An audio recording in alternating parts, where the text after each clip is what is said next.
Bismillahirrahmanirrahim. Alhamdulillahi rabbil alamin. Allahumma salli wa sallim ala sayyidina Muhammad wa ala alihi wa ashabihi wa tabi'in wa tabi'ihim bi ihsanin ila yaumiddin. Tuan-tuan dan puan-puan sekalian, mari seperti biasa kita mulakan pertemuan pada malam ini dengan memohon taufik dan hidayah daripada Allah Subhanahu wa taala. Mudah-mudahan Allah memberkati usia yang dipinjamkan kepada kita, Allah memberkati rezeki yang dicurahkan kepada kita, Allah memberkati ilmu yang dihadiahkan kepada kita. Mudah-mudahan kita dianugerahkan ilmu yang menghasilkan ketaatan, yang meningkatkan ketakwaan kita, ilmu yang menjadi pelita menerangi perjalanan hidup kita sampailah saat kita kembali kepada Allah Ta'ala nanti dalam keadaan dilindunginya, dirahmatinya dan diletakkan di dalam syurganya. Dengan niat doa yang demikian, Al-Fatihah. A'udzu billahi minasy syaithanir rajim. Bismillahirrahmanirrahim. Alhamdulillahi rabbil alamin. Ar-Rahmanir Rahim. Maliki yaumiddin. Iyyaka na'budu wa iyyaka nasta'in. Ihdinas siratal mustaqim. Siratal ladzina an'amta 'alaihim ghairil maghdubi 'alaihim waladdallin. Amin. Alhamdulillah, syukur kita kepada Allah dikurniakan kesempatan untuk kita bertemu dalam pertemuan yang terakhir sebelum kita cuti Ramadan. Saya minta ampun dan maaf terlambat sedikit, masih termengah-mengah lagi nih, tersangkut jam dari Johor tadi sampai tak sempat nak balik rumah salin baju tu. Nampak raget sikit malam ni, boleh lah ya. Handsome tetap handsome, Alhamdulillah. Ayalah seperti mana yang kita rancangkan, insyaAllah pada malam ini, malam yang kita khususkan untuk saya menjawab pertanyaan-pertanyaan yang telah diserahkan berkaitan dengan Ramadan dan juga berkaitan dengan puasa, insyaAllah. Bismillahirrahmanirrahim. Ada beberapa soalan yang telah diserahkan minggu lalu dan ada juga yang baru masuk tadi. Yang minggu lalu insyaAllah ada sempatlah saya lebih kurang merujuk mendapatkan kepastian tentang jawapan yang hendak diberikan. Yang hari ini saya belum lihat dengan teliti. Kalau saya dapat jawab, saya yakin dengan jawapannya saya berikan. Kalau tidak, saya mohon ampun dan maaf. Sesuatu perkara kalau saya tak pasti, saya tak beranilah nak agak-agak memberi jawapan, sebab itu merupakan sesuatu yang tidak beretika dalam agama Allah Subhanahu wa taala. Boleh tuan-tuan? Soalannya sikit aja, tak banyak ni. Lebih kurang pukul 8.10 habislah. Boleh awal kita hari ni. Baik, soalan pertama. Bismillahirrahmanirrahim. Pada 10 malam terakhir, masjid selalu mengadakan qiyam. Imam selalunya akan mendirikan cuma solat tahajud beberapa set. Tak tahu beberapa set ni apa maknanya, ada set-set tahajud ya. Boleh tak makmum berniat ikut imam tapi membuat solat taubat ataupun solat hajat? Jadi maksud soalan ni ialah, boleh tak kita ni ikut berjamaah, niat sebagai makmum kepada imam dalam majlis ataupun program qiyamul lail yang dibuat di masjid, tapi mungkin imam niat solat lain, kita niat solat lain. Imam niat tahajud, kita nak niat solat taubat. Imam niat solat tahajud, kita nak buat solat sunat hajat sebagai contoh. Boleh ataupun tidak boleh? Ringkasnya, boleh. Prinsipnya ialah dalam solat berjamaah, seseorang itu boleh berimamkan orang yang solatnya lain dengan syarat sifat solatnya sama. Sifat solat sama maknanya apa? Bentuk solatnya tak ada perbezaan.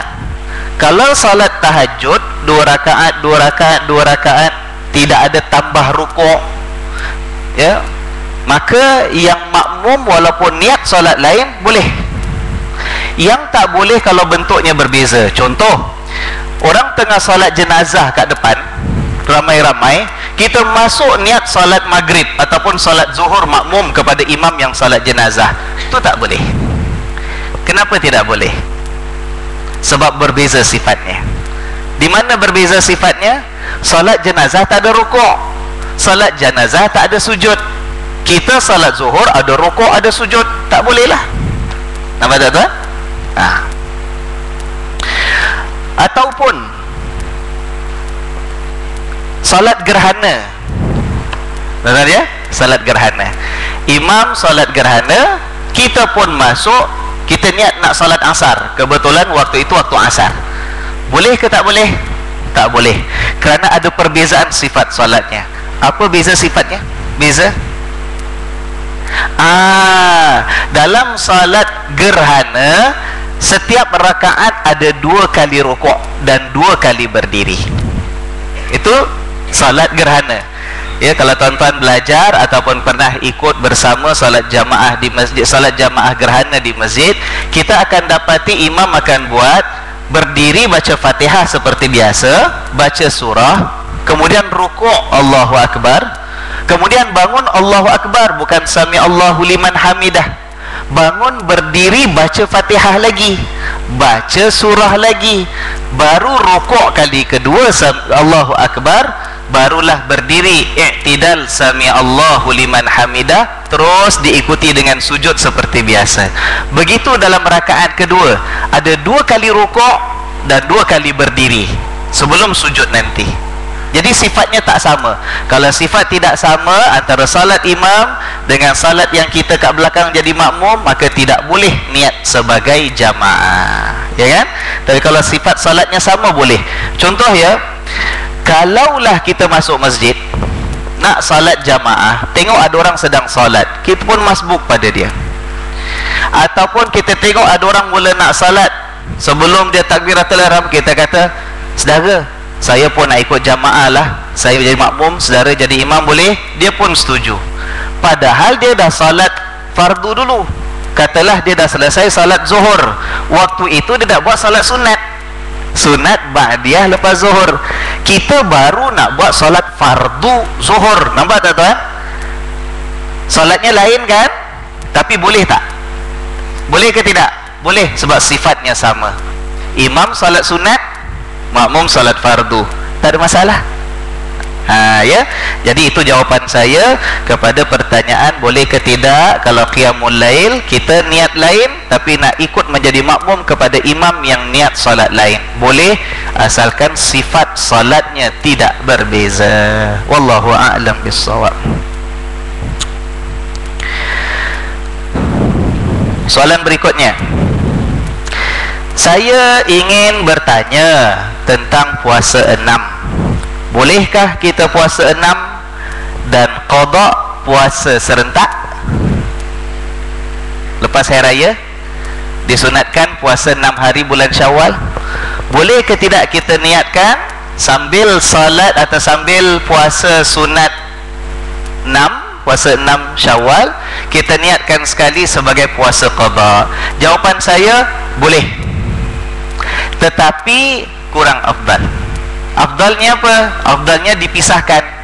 Yang ini qada, yang puasa 6 lain hari, ataupun nak puasa 6 dulu boleh, kemudian baru qada. Itu afdal. Sebab 2 niat dilakukan dalam 2 ibadat yang berasingan. Pastinya orang yang buat 2 kali lebih baik daripada orang yang buat sekali niat untuk 2 puasa. Tapi tetap boleh dan masih sah kalau hendak dibuat juga. Cuma niatnya kena jaga tuan-tuan ya, niatnya kena jaga. Kenapa saya kata kena jaga? Puasa qada itu puasa wajib, betul tak? Sedangkan puasa 6 puasa sunat. Puasa yang wajib mesti niat sebelum terbit fajar. Maknanya malam sebelumnya mesti dah niat untuk qada, sebab dia puasa wajib. Macam puasa Ramadan, sebelum terbit fajar, sebelum masuk subuh mula puasa, malam itu tak kira lah lepas maghrib ke, lepas isyak ke, tengah malam ke, 4 pagi ke, lepas sahur ke, pokoknya sebelum masuk subuh. Oleh kerana dia puasa wajib, wajib niat terlebih dahulu. Tapi puasa sunat tidak wajib niat pada waktu malam. Puasa sunat boleh saja kalau tengah-tengah hari dah lapar, nak makan, nak minum, terfikir, aku daripada subuh tadi belum makan satu apa benda pun, belum minum walaupun setitis air sekalipun daripada subuh tadi pagi. Sekarang dah pukul 11 tengah hari, pukul 12 tengah hari, nak niat puasa sunat. Boleh tak tuan? Boleh. Puasa sunat boleh niat ketika sudah tengah hari. Dalilnya Rasulullah sallallahu alaihi wasallam diriwayatkan pada satu ketika bertanya kepada isteri baginda, iaitu Aisyah radhiyallahu anha, "Wahai Aisyah, ada ke tidak apa-apa untuk aku makan pada hari ini?" Aisyah kata, "Tak ada apa-apa bang, kat rumah tak ada apa-apa makanan yang ada." Maka disahut pula oleh Nabi sallallahu alaihi wasallam, "Kalau begitu, maka aku berpuasa sahajalah hari ini." Dah siang-siang tu, bukan daripada malam sebelumnya. Dah tak ada apa nak makan, ya sudah, daripada pagi memang belum makan, memang belum minum, terus niat untuk puasa sunat, dibenarkan. Jadi kalau nak gabungkan puasa qada dengan puasa 6 Syawal, pastikan niat qada itu dah dijatuhkan sebelum masuk waktu subuh. Kalau pagi bangun, wah ini puasa sunat Syawal, pukul 10 pagi baru nak niat, waktu itu ngada-ngada, aku pun ada qada puasa, niat qada sekali lah, tak boleh. Sebab qada wajib mesti dah niat sebelum masuk waktu subuh. Itu perlu jaga ya. Jadi kalau ada orang sebagai contoh niat puasa qada pada 3 Syawal saja, aku puasa besok qada puasa yang terlepas Ramadan kemarin. Kebetulan memang bulan Syawal, dan niatkan sekali, ayolah mudah-mudahan dapat fadilat puasa Syawal sekali, insya-Allah ada dan dibenarkan. Tapi lebih baik dipisahkan dah tuan. Takkan sama orang puasa qada dengan Syawal satu kali dengan puasa qada sekali Syawal kali kedua, ya kan? Persoalan yang timbul kemudian, boleh ke Ustaz, kita ada hutang puasa wajib, hutangnya belum bayar, tapi nak puasa sunat? Tuan-tuan pernah dengar tak orang kata tak boleh? Kalau ada hutang yang wajib, yang sunat tak boleh buat, sampai dah habis yang wajib baru boleh buat yang sunat. Sebab itu ada sebahagian orang mengatakan tak boleh puasa sunat 6 Syawal selagi qada belum habis bayar. Pernah dengar tak tuan? Tetapi saya berpegang pada pendapat kebanyakan ulama yang mengatakan tidak ada halangan bagi orang yang hendak puasa sunat terlebih dahulu walaupun ada hutang puasa yang wajib. Kenapa? Sebab puasa Syawal itu tempohnya hanya sampai hujung bulan Syawal sahaja, sedangkan puasa qada boleh buat sampai sebelum masuk Ramadan yang akan datang. Maka boleh tuan, tak ada masalah. Tak apalah qada nanti-nanti, sekarang nak rebut puasa Syawal, puasa 6, buat puasa 6 dulu. Boleh tak tuan? Wallahu a'lam. Pada saya berpegang dengan pendapat yang mengatakan boleh. Soalan berikutnya, selepas nisfu Sya'ban, boleh tak kita puasa sunat ataupun puasa qada? Lepas nisfu Sya'ban, maknanya lepas 15 hari bulan Sya'ban. Kenapa soalan ini timbul? Kerana disebut oleh para ulama bahawa di antara hari-hari yang tidak dibenarkan berpuasa sunat ialah selepas 15 Sya'ban. Ini pendapat mazhab Asy-Syafi'i. Malah yang mu'tamad, pendapat yang lebih dipegang di kalangan ulama-ulama mazhab Syafi'i ialah kalau saja-saja tak ada sebab yang tertentu nak puasa sunat saja-saja lepas 15 Sya'ban, boleh jadi hukumnya haram dan berdosa, ya kan? Tetapi kita kena faham tuan-tuan, bukan maknanya lepas 15 Sya'ban terus tak boleh puasa bagi semua orang, dalam semua keadaan, bagi semua niat. Tidak. Kerana Rasulullah sallallahu alaihi wasallam diriwayatkan oleh para sahabat, termasuk isteri baginda sallallahu alaihi wasallam pernah menceritakan bahawa aku tidak pernah nampak Nabi SAW itu berpuasa paling banyak dalam sebulan selain Ramadan lebih daripada dalam bulan Sya'ban. Ada masanya seolah-olah Nabi puasa sepanjang Sya'ban. Kalau tak puasa pun cuma beberapa hari yang sedikit sahaja. Nabi sendiri sallallahu alaihi wasallam diriwayatkan berpuasa hampir keseluruhan bulan Sya'ban, tidak menjadi masalah. Jadi datang daripada mana ni sebagian ulama mengatakan tak bagus kalau kita puasa sunat lepas 15 Sya'ban? Ini ditekankan oleh mazhab Asy-Syafi'i, mengatakan kalau tidak ada sebab, tak pernah dia puasa sunat Senin Khamis pun tak pernah, bulan-bulan yang lain sebelum Sya'ban, masuk Sya'ban tak ada puasa apa pun, tiba-tiba ngada-ngada pula dah 15 Sya'ban saja-saja nak puasa sunat, maka itu yang dikatakan sama ada haram ataupun ada yang mengatakan makruh tetapi tidak digalakkan. Tapi kalau puasa itu puasa yang memang dah dibuat sebelumnya, biasa orang ni puasa Senin dengan Khamis, walaupun kadang-kadang Seninnya tertinggal, kadang-kadang Khamisnya tertinggal, tapi memang dah kebiasaan, ada hari Senin yang dia puasa, ada hari Khamis yang dia berpuasa, terus sambung sampai lepas masuk 15 Sya'ban, lepas nisfu Sya'ban. Maka bagi orang seperti ini, kalau dia masih nak puasa hari Isnin ataupun hari Khamis, 16 hari bulan ke, 20 hari bulan ke, tidak ada masalah apa-apa. Hukumnya disunatkan seperti mana puasa Isnin Khamis dalam tempoh-tempoh yang lain. Ataupun orang yang daripada awal bulan Sya'ban dia ikut sunnah Nabi SAW. Dia belajar, dia baca hadis Nabi bulan Sya'ban banyak dipenuhkan dengan puasa sunat. Maka dia puasa sunat daripada mula Sya'ban. 1 Sya'ban puasa, 2 Sya'ban puasa, 3 Sya'ban rehat, 4 Sya'ban puasa, 5 Sya'ban rehat, 6 Sya'ban rehat, 7 Sya'ban puasa balik, 8. Maknanya dia cuba puasa mana yang dia mampu daripada awal Sya'ban puasa sunat. Orang seperti ini sampai dah masuk nisfu Sya'ban, lepas nisfu Sya'ban nak teruskan dengan amalan sunat bulan Sya'ban, maka dibenarkan pasal dah buat daripada sebelum 15 Sya'ban. Nampak tak tuan? Jadi kalau tuan-tuan dah ada puasa sunat sebelum 15 Sya'ban, sekarang nak teruskan, dipersilakan. Tapi kalau kemarin tak ada puasa sunat, tak biasa buat, tiba-tiba sekarang dah berapa hari bulan Sya'ban dah? 20 berapa? 22, 23 Sya'ban sekarang, 26, saja-saja nak puasa sunat, tak boleh. Tidak dibenarkan dalam mazhab Asy-Syafi'i. Bagaimana dengan puasa qada? Yang kita kata tadi puasa sunat, saja-saja nak buat padahal tak pernah biasa sebelum itu buat, tak boleh lepas 15 Sya'ban. Tapi kalau puasa qada, tuan, kalau puasa qada selagi masih ada hutangnya, selagi itu tuan mesti buat sebelum masuk Ramadan, walaupun dah 15 Sya'ban.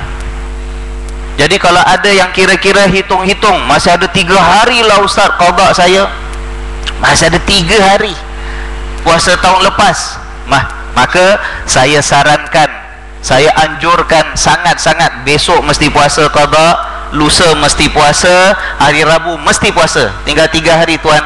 Ada kemungkinan hari Khamis kita mula Ramadan, ada kemungkinan kan? Dalam kalender dah tulis belum? Dah, tu kalender.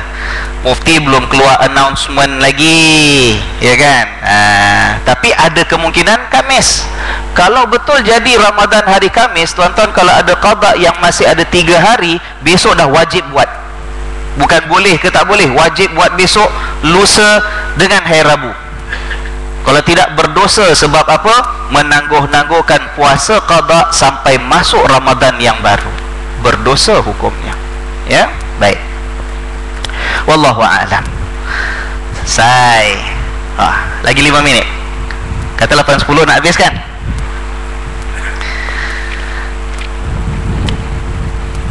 Okey, yang ini ada soalan yang baru masuk tadi, yang lebih kurang sama dengan tadi. Saya ingin berpuasa 6 dalam bulan Syawal, perlukah saya mengqadakkan puasa dahulu? Saya kata tidak wajib. Nak puasa Syawal sunat 6 boleh, walaupun qada belum dilakukan ataupun belum selesai dikerjakan. Baik. Apakah ibadat yang boleh dilakukan oleh kaum wanita dalam bulan puasa semasa berada dalam haid, semuanya boleh kecuali puasa, kecuali salat, dan kecuali baca Al-Quran. Yang lain semua boleh. Salat tak bolehlah sedang haid. Puasa memang tak sah, malah haram hukumnya kalau sedang haid. Baca Quran juga tidak diizinkan dalam agama Allah. Yang lain nak buat apa, buatlah. Nak zikir, nak selawat, nak doa, nak apa, buatlah. Tak nak sebut apa-apa, nak tafakur, kenang dosa sendiri, kenang kesalahan yang banyak masih dilakukan, merenung di mana agaknya kedudukan kita di sisi Tuhan, bagaimana kewajipan selama ini sebagai isteri, sebagai ibu, sebagai anak perempuan, bagaimana telah dipenuhi ataupun tidak. Nak bertafakur, bertadabbur, merenung untuk memperbaiki diri, buatlah. Semua boleh. Nak selawat berapa banyak selawatlah, nak zikir berapa banyak zikirlah, la ilaha illallah ke, subhanallah wa bihamdih subhanallahil azim ke, nak wirid, nak doa Allahumma innaka afun tuhibbul afwa fa'fu anni, buat saja kaum ibu. Ya, ibu-ibu buat. Yang tak boleh cuma solat, puasa dengan baca Al-Quran. Bukan bermakna tidak boleh ibadat sama sekali.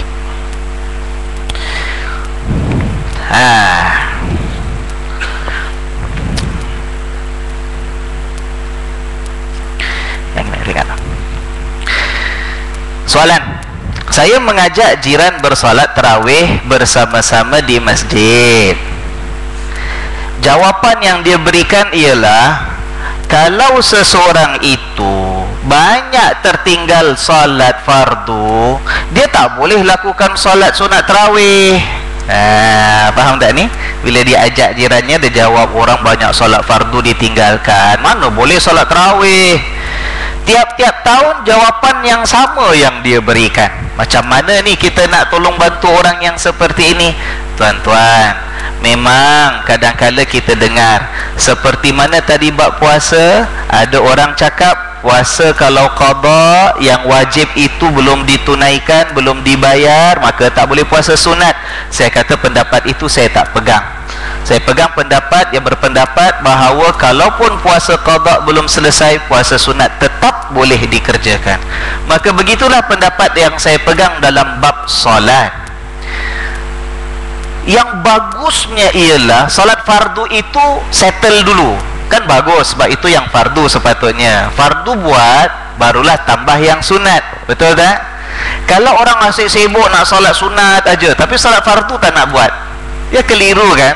Ini orang yang tak faham, nak kejar benda yang kalau tak buat tak berdosa, tapi benda yang wajib yang tak buat tu berdosa, itu tidak dilakukan. Terbalik. Tapi jangan pula kita ini sampai membebankan ataupun menyempitkan peluang kepada sebahagian orang yang salat fardunya walaupun masih banyak rongak-rongaknya. Jangan kita tutup pintu rahmat daripada Allah Subhanahu wa ta'ala dengan mengatakan kau ni puasa yang salat yang fardu pun banyak rongak, yang wajib pun banyak tinggalkan, mana ada guna sembahyang sunat, pergi tarawih pun tak guna, tak ada nilai, tak ada harga, mana Tuhan nak terima. Tuan-tuan, kita kena bezakan antara suasana yang ideal, yang sempurna, yang fardu nombor satu jaga, tambah dengan sunat. Tapi bagi sebahagian orang, kerana kedudukan imannya yang masih lemah, kita pun dulu iman kita lemah juga. Sekarang kita dah alhamdulillah dapat taufik hidayah daripada Allah banyak. Allah kurniakan ilmu banyak, datang kelas agama, belajar daripada macam-macam ustaz. Alhamdulillah, kita amalan dah lebih baik daripada dulu. Tapi pernah kita dulu pun amalan-amalan ibadat salat kita banyak rongak macam kawan kita tu, ya kan? Jangan patahkan semangat dia. Jangan tunjukkan pintu rahmat Allah itu terlalu sempit untuk dia. Kalaupun sembahyang fardu masih ditinggal-tinggalkan, mudah-mudahan dia itu diberikan kekuatan oleh Allah untuk dapat memperbaiki. Tapi yang sembahyang sunat, ajak juga, fahamkan kepada dia, Allah tak tutup pintu rahmatnya. Walaupun tidak sempurna, tidak ideal, tapi kalau nak buat salat sunat, biar galakkan, marilah, tak apa. Siapa mana ada ustaz cakap sembahyang tarawih tak guna, tak ada pahala kalau yang fardu tak buat.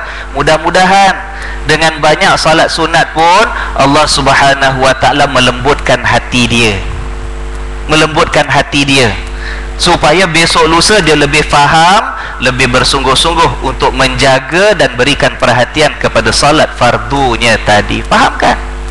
Jadi tuan-tuan ya, jangan menghalang diri kita sendiri daripada mencari dan mendapatkan rahmat dan keberkatan daripada Allah. Kalaupun ada dalam sejarah hidup kita yang lalu, ada banyak salat-salat fardu yang dulu-dulu suka kita tinggalkan, kita pun dah tak teringat. Kalau nak qada kira terperinci sampai sekarang berapa puluh salat kita nak qada pun kita dah tak ingat. Sebagai contoh, jangan kita menghalang diri kita daripada peluang untuk mengerjakan salat sunat bila ada peluangnya sekarang. Salat sunat buat juga, yang fardu kita berikan perhatian. Ya, saya tak setuju dengan pendapat mengatakan kalau yang fardu tak sempurna, yang fardu qada masih banyak tak buat lagi, bila dah terlupa berapa banyak dulu waktu muda tak kerjakan. Sebagai contoh ya, tak boleh sembahyang sunat. Ini pendapat yang saya tidak setuju. Kita menyempitkan rahmat Allah bagi hamba-hambanya. Baik, sedikit lagi, 1, 2, tinggal 2. Puasa. Baik. Soalan. Pada solat tarawih, kita dapati ada beberapa imam yang ada membaca Al-Fatihah dan surah agak cepat.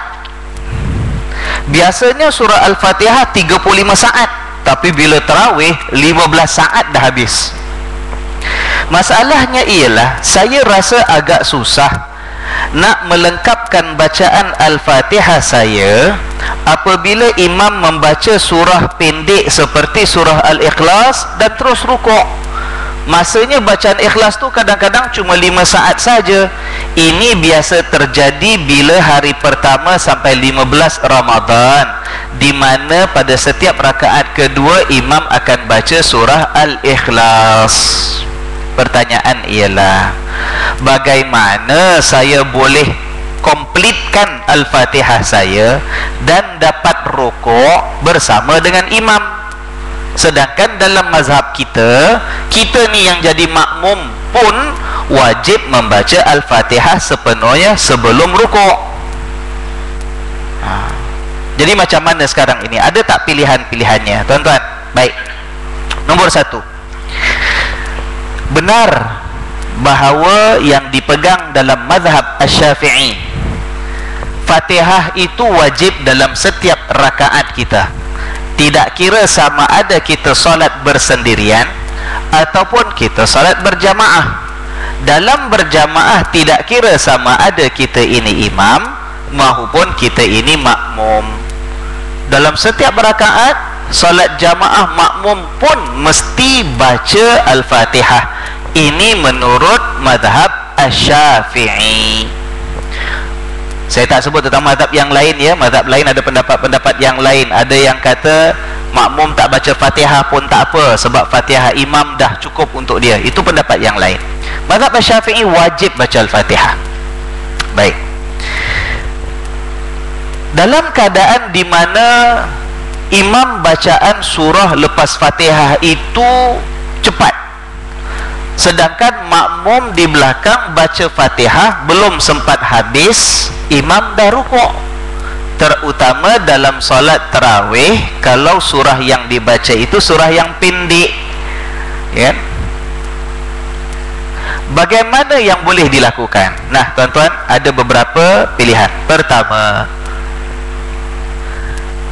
kita boleh ikut mazhab yang lain tapi kena belajar. Jangan main pandai-pandai sendiri. Oh, ada mazhab lain kata tak payah baca Fatihah, dah senang, tak payah aku baca Fatihah. Kena faham, pendapat yang lain kata tak payah baca Fatihah itu kenapa? Apa dalilnya? Apa penerangannya? Betul ke tidak cara pelaksanaannya bagaimana? Tapi selagi kita ini berpegang dengan pendapat Asy-Syafi'i, maka kita wajib sempurnakan bacaan Al-Fatihah kita. Baik. Itu pilihan pertama ya, ikut pendapat mazhab yang lain yang mengatakan tak wajib baca Fatihah bagi makmum, tapi mesti tahu apa sandarannya, bagaimana keterangannya.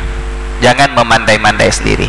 Pilihan kedua, Pilihan kedua ialah kita ikut mazhab Asy-Syafi'i juga, bermakna makmum mesti baca Fatihah dan Fatihahnya mesti lengkap.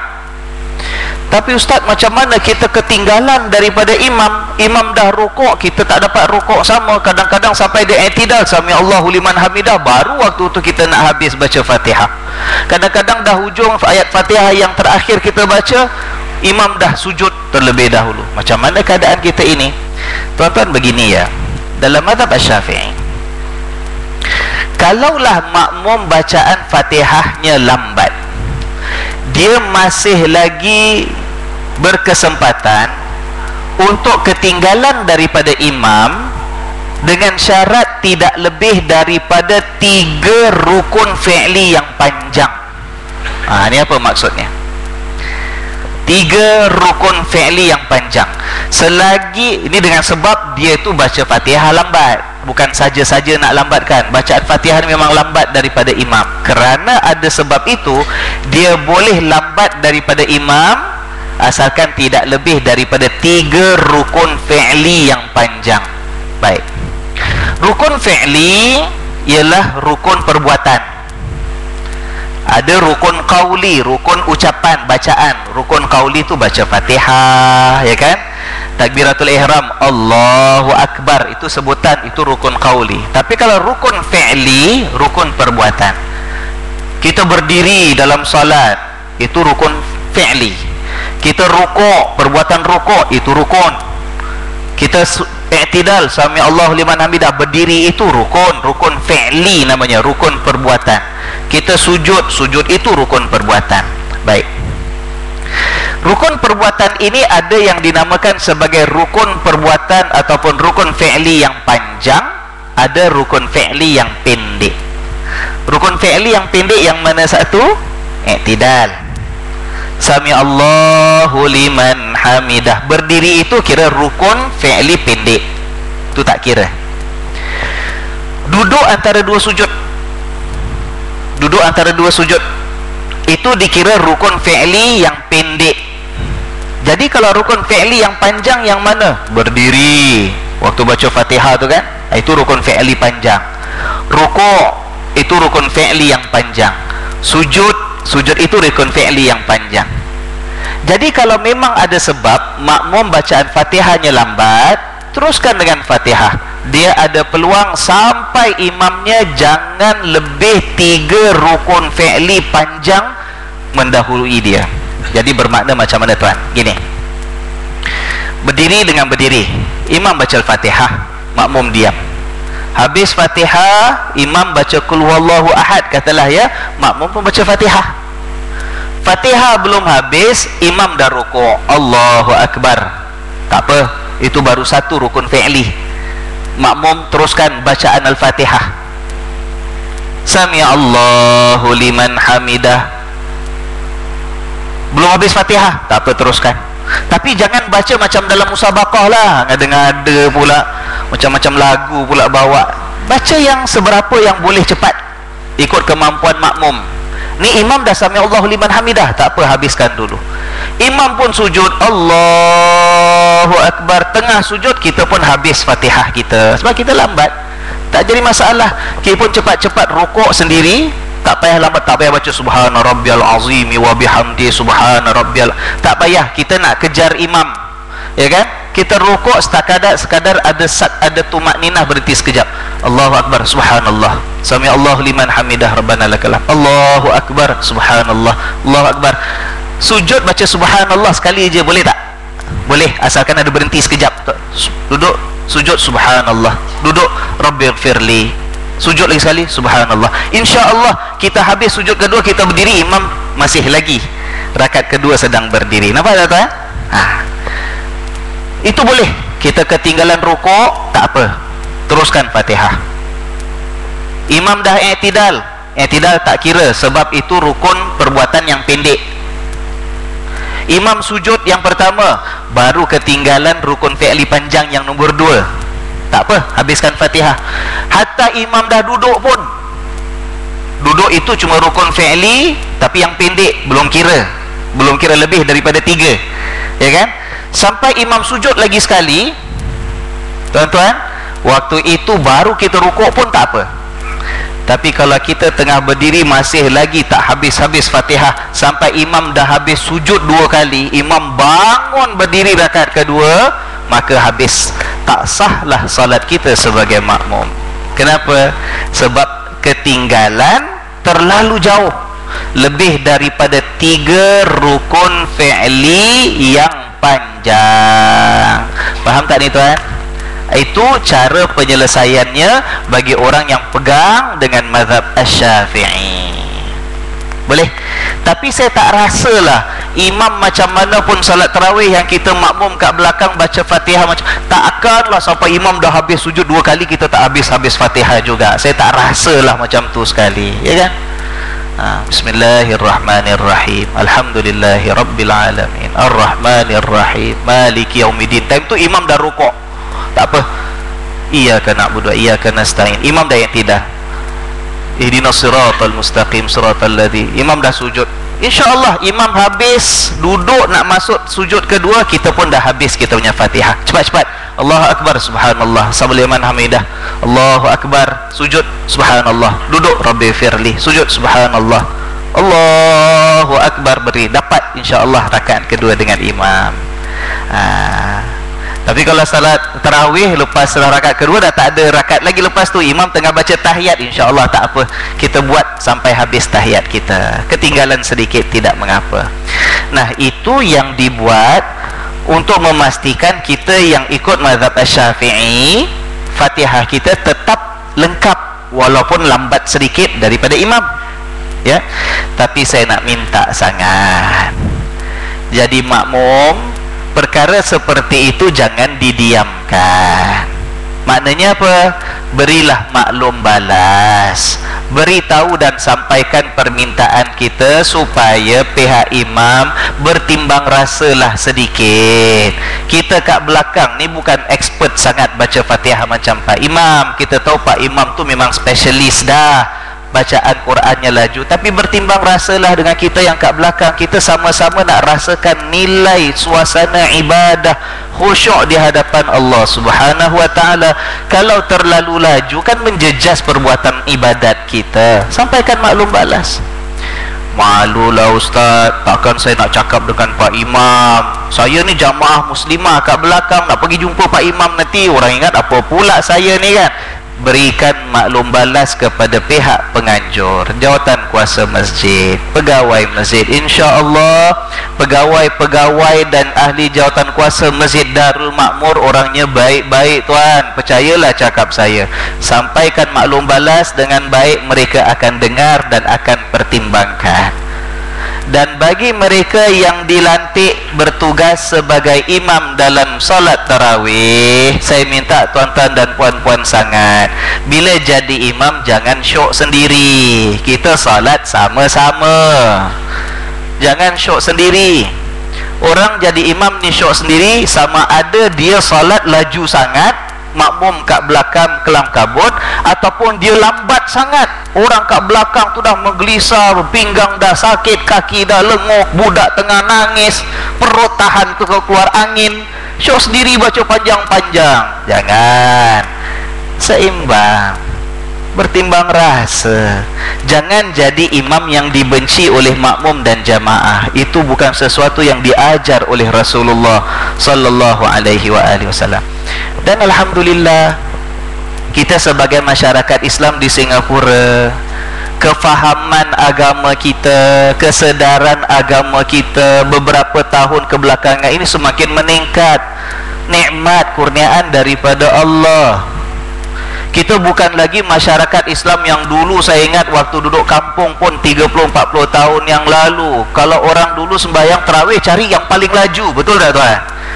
Imam yang paling ekspres tu imam nombor 1 kat kampung.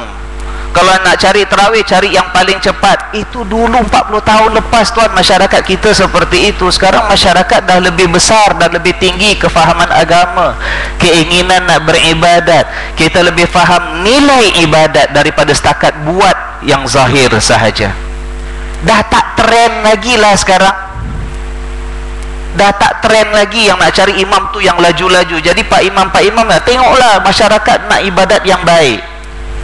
Jadi kalau rakaat kedua nak baca surah Al-Ikhlas pun, kita tahu surah Ikhlas tu pendek, ataupun surah Inna A'tainakal Kautsar kan pendek. Dah tahu surahnya pendek, imam lepas baca Al-Fatihah waladdallin amin, jangan terus bismillahirrahmanirrahim qul huwallahu ahadunillahus samad, jangan terus baca, berhenti dulu, saktah, pause, waladdallin amin, berhenti, agak-agak 8 saat, 10 saat gitu kan.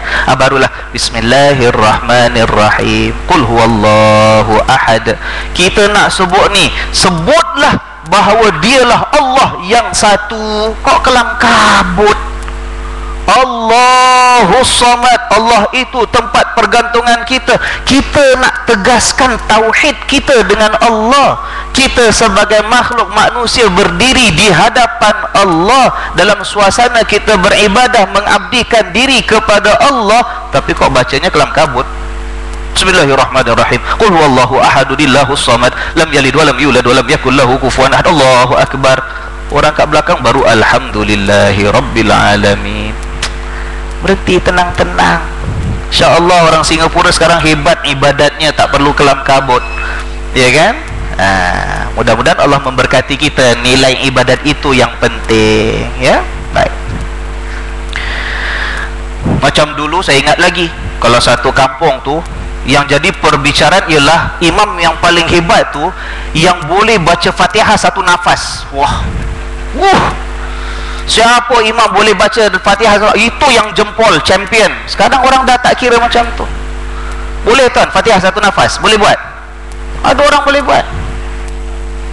Bismillahirrahmanirrahim alhamdulillahi rabbil alamin arrahmanirrahim maliki yaumiddin iyyaka na'budu wa iyyaka nasta'in ihdinas siratal mustaqim siratal ladzina an'amta 'alaihim ghairil maghdubi 'alaihim waladdallin amin. Jumpalah Ustaz Patris jadi imam satu napas tuan. Orang dah tak cari macam tu. Imam yang baik, imam yang dapat memimpin, menerajui salat yang memberikan rasa keinsafan kepada jamaah dan makmum.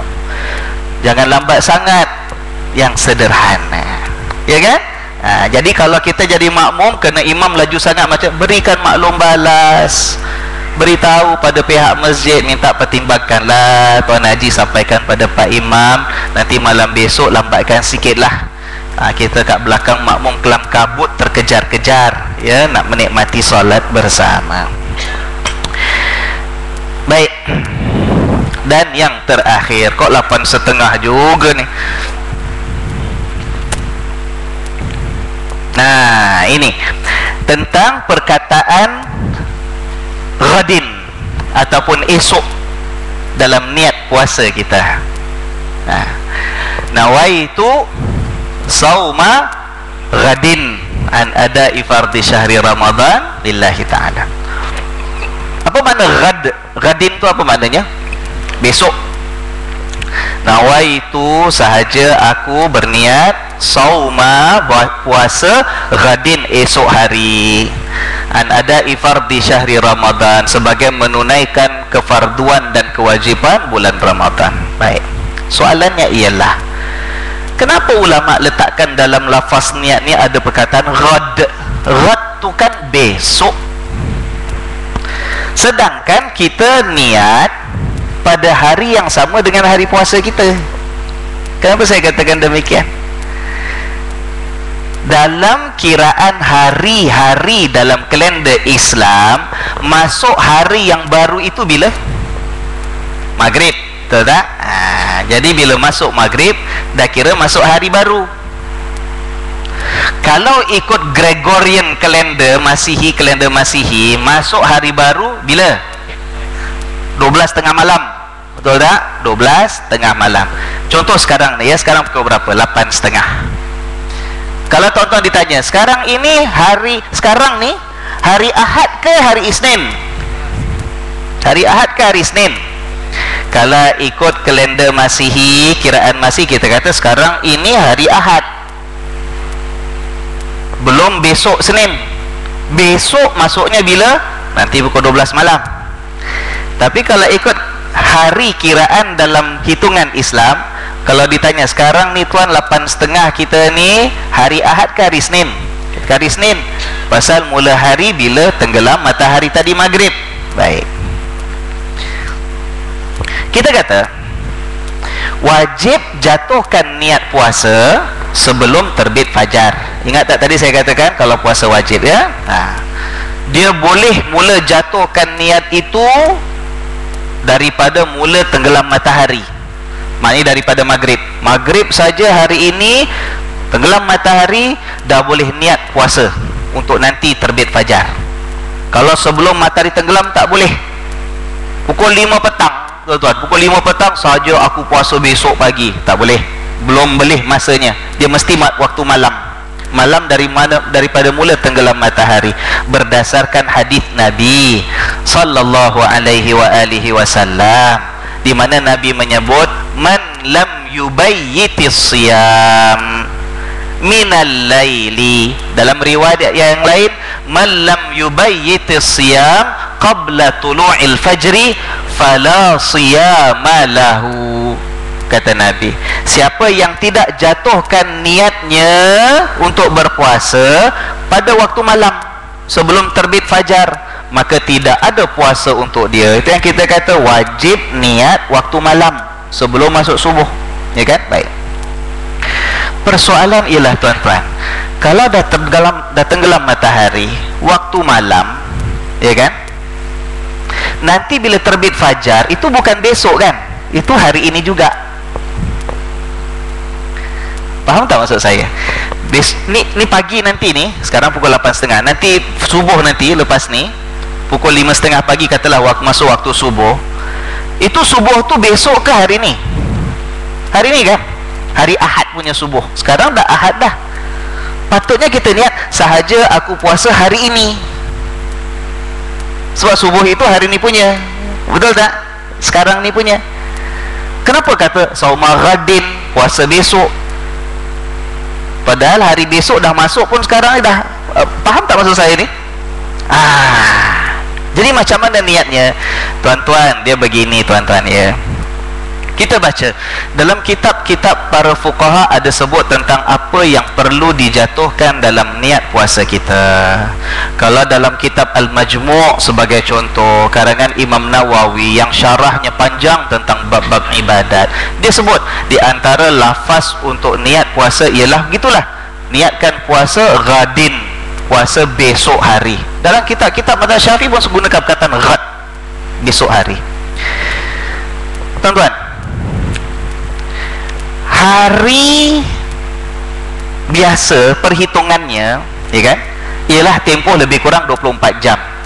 Kalau tempoh hari ikut kalender Masihi 12 malam sampai 12 malam, 24 jam. Kalau ikut hari kiraannya dan perhitungan dalam istilah Islam pun lebih kurang 24 jam daripada tenggelam matahari sekarang hari ini sampai tenggelam matahari besok. Dia tak tepat 24 jam. Kadang-kadang hari ini katalah maghrib pukul 7.05, mungkin besok dah jadi 7.06. Dia makin lambat ada masanya. Dia 24 jam 1 minit lebih. Ataupun bila musim waktu makin cepat, hari ini pukul 7 malam, mungkin besok 6.59. Jadi 24 jam kurang 1 minit, ya kan? Tapi pokoknya kiraan daripada tenggelam matahari sampai tenggelam matahari itu perhitungan hari. Sedangkan perhitungan hari puasa berbeza. Tuan-tuan, satu hari puasa itu bukan 24 jam. Perhitungan hari puasa bukan 24 jam. Perhitungan hari puasa bukan daripada terbit fajar subuh sampai terbit fajar subuh besok. Nampak tak tuan? Hari puasa, sebab itu hari dikaitkan dengan ibadah puasa. Hari puasa ialah daripada terbit fajar subuh sampai tenggelam matahari maghrib. Itu satu hari puasa. Nampak tak tuan? Bukan satu hari Isnin. Kalau satu hari Isnin daripada tenggelam matahari sampai tenggelam matahari besok, itu satu hari Isnin. Macam sekarang ni kita kata satu hari Ahad Macam mana kiranya? Tadi pukul 7.10 tenggelam matahari. Satu hari Ahad ini sampai besok nanti tenggelam matahari. Betul tak? Itu satu hari Isnin. Tapi yang namanya satu hari puasa, satu hari puasa bukan 24 jam. Satu hari puasa ialah daripada masuk subuh sampai tenggelam matahari waktu maghrib. Itulah satu hari puasa. Ya kan?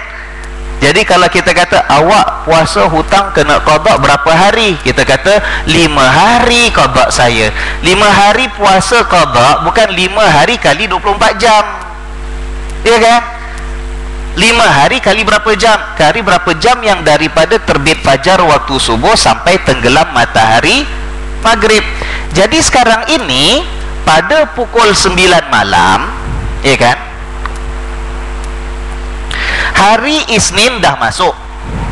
Tapi puasa Isnin dah masuk belum? Puasa Isnin belum masuk. Bagi orang nak puasa hari Isnin ni, besok pagi ni, hari puasa Isnin belum masuk. Sebab hari puasa Isnin masuk nanti bila subuh. Ya kan? Oleh kerana dia belum masuk, kita anggap dia besok lah. Permulaan hari kalau belum masuk sekarang, dia besok. Yang dah masuk sekarang hari ini, permulaan harinya. Faham tak ni? Jadi hari puasa bukan ikut perhitungan hari biasa. Perhitungan hari puasa daripada terbit fajar sampai tenggelam matahari. Jadi kalaupun kita lepas waktu, katalah waktu sahur pukul 5 pagi, 5 pagi sahur, waktu itu kita niat puasa, nawaitu sauma apa? Gadin juga besok, walaupun lagi setengah jam. Sebab belum masuk hari puasanya. Hari puasa belum masuk. Nampak tu? Sebab itu perkataan gadin itu bukan ikut perhitungan hari biasa, perhitungan hari puasa. Ya, wallahu a'lam. Mudah-mudahan dapat dihayati dan dapat difahami. Ya, baik. Alhamdulillah, mudah-mudahan Allah Subhanahu wa ta'ala menetapkan iman kita, membersihkan hati kita, menganugerahkan kita kekuatan, sama ada kekuatan azam kita untuk mengabdikan diri kepadanya, maupun kekuatan tubuh badan kita untuk mampu melaksanakan ibadah puasa ini. Mudah-mudahan Allah panjangkan umur kita sampai kita menerima kedatangan bulan Ramadan yang penuh dengan keistimewaan. Nabi SAW setiap kali nak datang Ramadan, Nabi akan berucap, memberi pesanan kepada para sahabat. Apa yang Nabi selalu sebut bila datang Ramadan? Nabi kata, ja'akum Ramadan syahrun mubarak. Datang dah kepada kamu, nak tiba Ramadan, bulan yang penuh dengan barakah, bulan yang penuh dengan kebaikan. Iftaradallahu alaikum siyamah. Ini bulan yang Allah wajibkan ke atas kamu berpuasa. Tuftahu fihi abwabul jannah. Dalam bulan Ramadan inilah dibuka pintu-pintu syurga. Wa tughlaqu fihi abwabul jahim, dan ditutup di dalamnya pintu-pintu neraka. Wa tughallu fihi syayatin, dan sepanjang Ramadan ini syaitan-syaitan dibelenggu. Wa fihi lailatun khairun min alfi syahr. Bulan Ramadan ini yang penuh barakah ini ada satu malam anugerah daripada Allah yang lebih utama, lebih baik, lebih agung, lebih hebat daripada 1000 bulan. Faman hurima khairaha faqad hurim. Barang siapa yang tidak dapat memperolehi apa-apa kebaikan daripada Lailatul Qadar ini, maka sesungguhnya memang tidak ada apa-apa kebaikanlah yang dia dapat perolehi. Begitu hebatnya Ramadan. Nabi berikan pesanan, dan kita jadi ambil ini sebagai pesanan dan peringatan kepada kita bersama. Allah nak beri hadiah, barakah banyak, keuntungan banyak, hadiah banyak, keistimewaan melimpah ruah. Inilah bulan yang Allah Subhanahu wa ta'ala buka pintu syurga seluas-luasnya untuk kita. Mungkin ada yang tertanya-tanya, Ustaz, apa kelebihan pintu syurga Allah buka untuk kita bulan Ramadan? Bukan kita boleh masuk pun syurga sekarang, ya tak? Belum masanya pun. Apa faedahnya Allah cakap, Nabi cakap pintu neraka tutup rapat-rapat sepanjang Ramadan? Bukan time pun untuk kita masuk neraka. sebenarnya nak menunjukkan bahawa Allah Subhanahu wa taala dalam bulan Ramadan Allah hendak sangat dan Allah beri peluang besar sangat, mudahkan sangat untuk kita dapatkan syurganya. Bulan Ramadan, bulan yang mana Allah buka peluang, memudahkan sangat untuk kita ini diselamatkan daripada neraka. Bukan kita masuk syurga bulan Ramadan sekarang ini, bukan kita bebas daripada neraka bulan Ramadan ini, tidak. Tapi Allah buka peluang, tuan. Dahlah sepanjang Ramadan itu penuh dengan barakah, dahlah sepanjang Ramadan itu penuh dengan anugerah. Allah tambahkan lagi bonusnya, ada yang namanya Lailatul Qadar. Jangan sampai rugi, tuan. Orang kalau tak dapat kebaikan daripada Ramadan, tak dapat memperoleh kebaikan daripada Lailatul Qadar, Nabi kata memang betul lah orang ini tak akan dapat peroleh apa-apa pun kebaikan daripada Tuhan. Rugi. Macam kita kata kita punya marah, ya, kita punya marah kalau striker bawa bola tu dah depan pintu gol, goalkeeper pun dah tak ada, semua tinggal depan pintu gol besar, itu pun tendang tak. Ni apa punya kaki, marah kita kan, dah terbuka dah. Jangan sampai begitu. Allah dah buka dah. Goalkeeper ni yang nak sekat kita daripada masuk syurga tu, yang namanya syaitan tu, dah Allah dah simpan, Allah belenggu dah. Neraka Allah tutup rapat-rapat dah. Pintu syurga Allah buka besar-besar dah.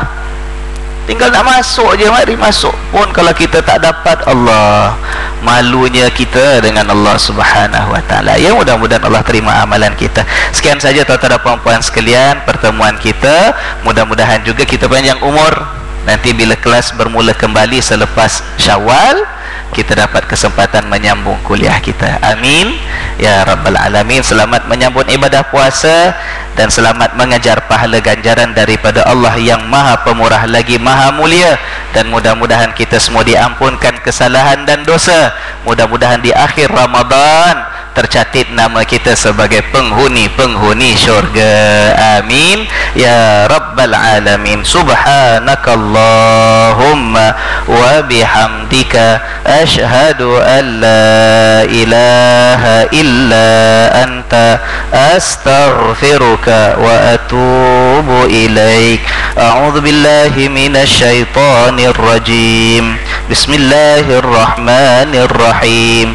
Wal 'asri innal insana lafi khusr illa alladhina amanu wa 'amilus solihati wa tawasaw bil haqqi wa tawasaw bis sabr. Wassalamualaikum warahmatullahi wabarakatuh.